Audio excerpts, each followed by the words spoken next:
बहुत पुरानी बात है। एक बड़ा घना जंगल था जहां जानवर शांति से रहते थे। उस जंगल में एक सुंदर और दयालु मोरनी थी। वह अकेली रहती थी, लेकिन हमेशा अल्लाह का जिक्र करती रहती थी। हर सुबह जब सूरज की पहली किरणें जगने लगती थीं, वह पहाड़ी के किनारे बैठकर अद्भुत नज़ारे को देखती और कहती, या रब्बी, तू सबसे बड़ा है, तेरी मर्जी के बिना पत्ता भी नहीं हिलता। जंगल के सभी जानवर उसकी इज्जत करते थे। मोरनी न केवल शांति की प्रतिमूर्ति थी, बल्कि जरूरतमंदों की मदद करने में भी सदैव तत्पर रहती थी। परंतु वक्त हमेशा एक जैसा नहीं रहता। एक दिन मोरनी गंभीर रूप से बीमार पड़ गई। उसके पंख झड़ने लगे और धीरे धीरे वह उड़ नहीं पा रही थी। भूख से बेहाल वह एक पेड़ के नीचे बैठी दुआ कर रही थी, या अल्लाह, अगर मेरी जिंदगी में कुछ बाकी है तो मुझे बचा ले। कई दिन बीत गए, परंतु कोई भी जानवर उसकी मदद के लिए नहीं आया। सब डरते थे कि कहीं मोरनी की बीमारी उन्हें भी न लग जाए। तभी एक दिन जंगल में एक बूढ़ा फकीर आया। उसके चेहरे पर नूर था और उसकी आंखों में अजीब सी चमक थी। फकीर ने मोरनी की हालत देखी और उसे पानी पिलाया। उसकी जड़ी बूटियां और दी गई दुआ ने मोरनी को जल्द से जल्द ठीक किया। थोड़े दिनों बाद मोरनी फिर से स्वस्थ हो गई और जंगल में जश्न की लहर दौड़ गई। उसी समय जंगल के किनारे एक टोकरी मिली, जिसमें एक छोटा सा नवजात बच्चा था।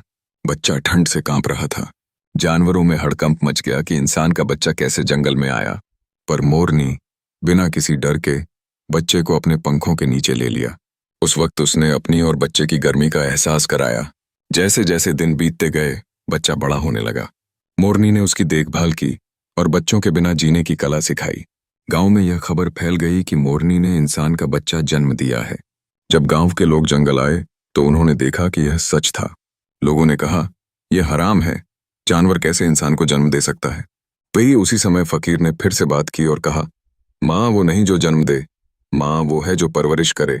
अल्लाह ने रहमत को माँ के दिल में रखा है, चाहे वो इंसान हो या परिंदा। समय बीतने के साथ बच्चा जवान हुआ और अपनी शिक्षा को प्राप्त करने लगा।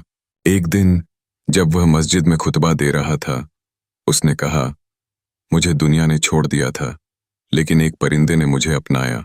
कहानी का अंत यह था कि मोरनी एक दिन अचानक चली गई। उसके जाने पर बच्चा बहुत रोया, लेकिन फिर उसने दूसरों की सेवा शुरू की। उसके दरवाजे पर एक बोर्ड लगा था, अगर आपको दुनिया ने छोड़ दिया है तो मेरे पास आओ, मैं आपको गले लगाऊंगा। इस प्रकार मोरनी और उस इंसानी बच्चे की कहानी यह सिखाती है कि इंसानियत खून से नहीं, कर्मों से होती है। अल्लाह की रहमत हर रूप में आ सकती है, चाहे वो इंसान में हो, जानवर में या एक परिंदे में।